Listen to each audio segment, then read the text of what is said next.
Hi guys, Coach Dave here, and I was thinking about expanding on the SAM piece a little bit. I know there's some individuals out there that experience a lot of issues with neck and shoulders, jawline, migraines caused because of it, and and I think it's almost an increasingly a problem we see that's kind of reoccurring because of the sheer amount of stress we're getting, of course, in our upper body because of the lack of stress in the lower body, because we spend so much time doing what I'm doing now, which is being seated. And it's interesting that our head sitting on our cervical spine, on our thoracic spine in a neutral position, right, of course, above our hips, really only weighs a few pounds. I got a big melon, so I take this head of mine and I tilt it down towards a computer screen, and all of a sudden, something that may weigh only about 4 or 5 pounds will now weigh over around 40 pounds. And the stress on the cervical spine and of course all the extensor muscles become exaggerated. So there's something in therapeutic circles they called upper and lower cross syndromes. And upper and lower cross syndromes simply mean if there's a muscle that's tight on one side, this corresponding muscle that has to be weak. So something's tight, something's weak. So don't always focus on the tight. Also recognize that if this is tight, what is weak? There's always something else pairing it up, right? Because muscles are always, of course, well designed to hold joints in a very stable position, and there's ideally an equal amount of tension on either side of the joint to keep that joint intact and keep it in place. So the whole idea about the whole SAM piece was actually to re-teach your body how to function, from the core up. The challenge is we only really think about it while we're exercising, and we tend to dismiss it as we go throughout our day. And just remember the thousands of hours of patterns of behaviors you put on developing who you are right now.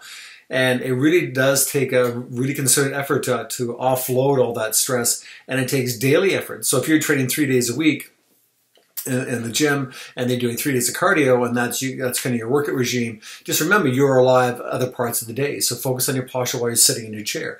Focus on your posture while you're driving your vehicle. Focus on your posture when you go for a walk. When you're around your day-to-day activities, when you're cooking in the kitchen, no matter what it is, really be of that mind. Be very mindful of how you carry your body and catch yourself so your head's not sitting forward all the time. But I'll give you a little trick to try, and I gave this advice to somebody just a few moments ago that's really dealing with a lot of issues with neck and shoulders, and of course a lot of tension to the jaw. Is that with a lot of exercises, what happens, of course, especially upper body exercises, is that we grab a hold of a weight or a TheraBand or whatever, or chin-ups, what have you. Anytime we're stimulated here, the tendency is that when we grasp or really grip hard here, is that the effect, of course, transfers itself down the length of the arm. So I'm gripping hard here, the forearm, of course, is tight, the bicep muscles will engage, the deltoids will engage, and the tendency, of course, so will the trapezius, the sternocleidomastoid, right, the extensors of my neck, my mandible, the masseter muscles, all these muscles here that have a tendency to be really tight just because of prolonged poor posture or prolonged bad habits, let's say working out or doing manual labor or whatever it is that really created this anomaly in our upper body. The firing pattern doesn't change very easily. And so one way to offset it, there's 2 ways to offset it. The first one is, what I'd like you to practice is take a raw egg in each hand, right? A raw egg, not cracked, just a raw egg in each hand. Grasp it gently, but firmly, right? So it doesn't break. And I want you to try to flex your biceps as hard as you can without breaking the egg. I want you to flex your triceps as hard as you can without breaking the egg. I want you to pull down and flex your back as hard as you can without flexing the egg, without breaking the egg. Do a bench press kind of movement, right? Obviously, like you can't do a push-up, the egg will crack, but do a chest press or chest flex kind of movement without cracking the egg. And we're trying to eliminate all the stress that we get here in the forearms to really diminish the effect of the stress traveling up here and evoking a response to the neck and shoulders. So that's one thing we can do.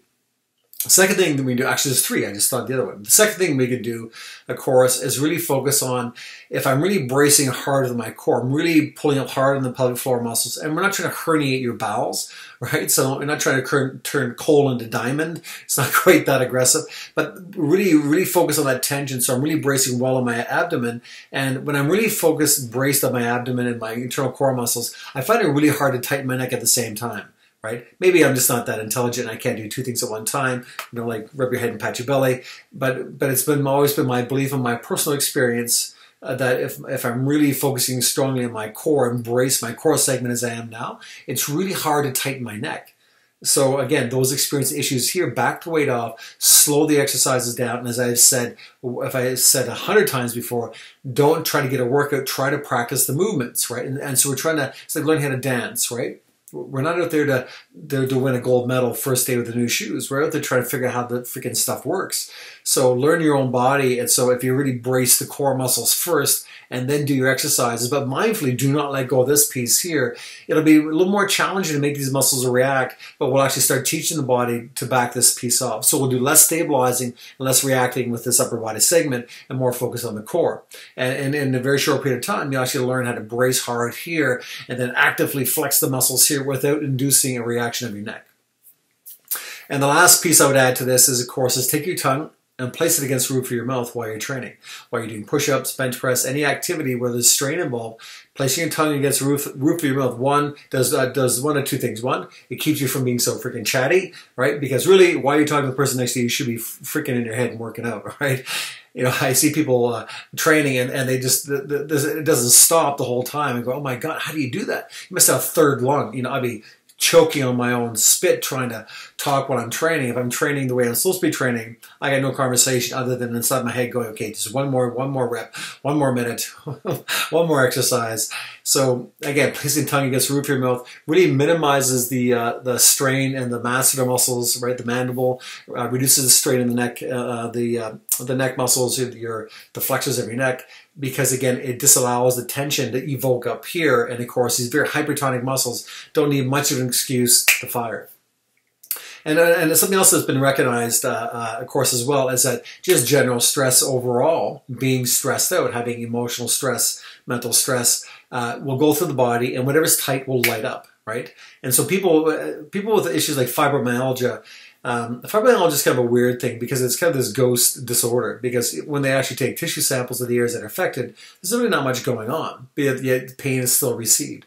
And part of my belief, and again, it's just a belief, it's not fact, part of my belief, of course, is that a lot of the trigger points in the body, I think we'd find them in a lot of people. Of course, the degree, whether we've experienced pain or not is very unique to us. But I know, well, I'm trying to remember the gentleman's name, Vladimir. Oh goodness, I can't remember his name. Anyhow, he was a Czech-born. He was a medical doctor. He was a pediatric neurologist in Czechoslovakia. And actually, the physiotherapy circles, they would know his name, Vladimir. I can't remember his last name. I have to look it up. But he recognized that, he said that the mental stress evoked a response, of course, in the musculature, because mental stress is energy, and energy goes to energy resides. Areas that are presently tight just increase the degree of tone automatically. So many points on the grid that you can actually look at, that you can pay attention to. But there's so many things that one can affect the areas that are presently tight. And of course, stretching, of course, is very important, but also inhibiting the behaviors that make them even tighter. So hopefully that's not too convoluted. It makes a little bit of sense, and hopefully it adds a little bit of another tool in your toolkit for this journey forward.